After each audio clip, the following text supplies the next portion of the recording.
apa makna uang bagi dirimu. Apa yang kita yakini, maka akan membentuk hidup kita. What you believe is what you get in the life. Hidup kita adalah cerminan apa yang kita yakini. Apa yang ada dalam belief kita berpengaruh besar dalam hidup kita. Belief yang kita miliki berdampak merubah hidup kita, termasuk belief kita terhadap uang. Ada orang berpendapat, uang adalah akar dari kejahatan. Apakah Anda setuju? Coba renungkan sejenak. Ada lagi pendapat lain, kekurangan uang adalah awal munculnya niat jahat. Nah, ini nampak lebih masuk akal. Coba renungkan juga, kalau saya pribadi meyakini uang itu netral, kitalah yang memberi makna pada uang tersebut. Uang hanyalah sarana atau alat. Manusia adalah subjeknya, sedangkan uang adalah objeknya. Sebagai subjek, seharusnya mengendalikan objek. Jangan terbalik ya. Bisa repot kalau kita dikendalikan uang. Tapi kenyataannya banyak yang demikian. Bagaimana dengan Anda? Seorang yang saya kenal hidup dengan sederhana karena profesinya sebagai penarik becak dan istrinya sebagai asisten rumah tangga.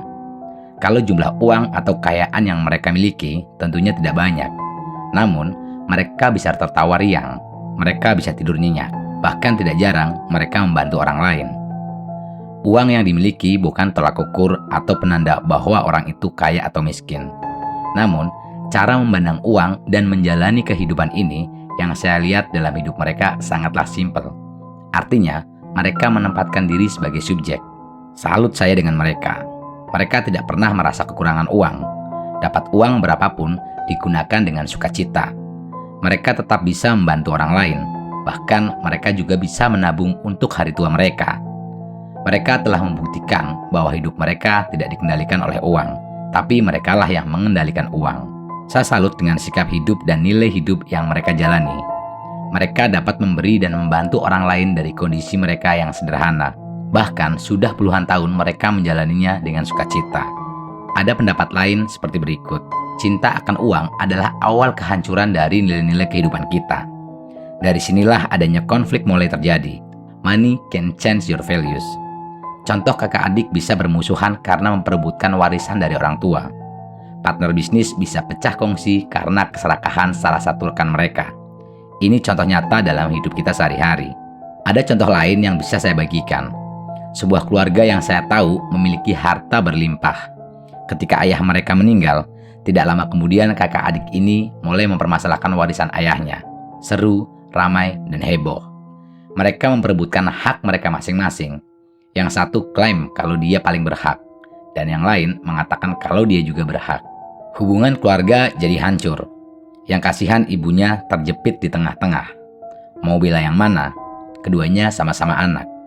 Hanya tangis dan ratapan yang sering saya lihat dari seorang ibu ini, yang sudah rentan di usia senjanya. Menarik sebagai pengingat bagi hidup kita, agar terhindar dari peristiwa seperti yang mereka alami.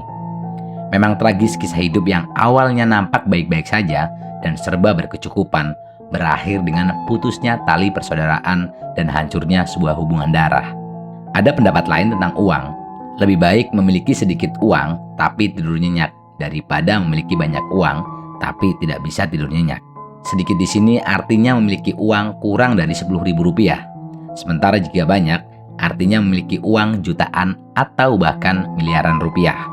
Kalau boleh memilih, saya akan memilih pendapat lain, yaitu lebih baik memiliki uang yang banyak dan dapat tidur nyenyak, punya teman banyak, serta bermanfaat bagi sesama.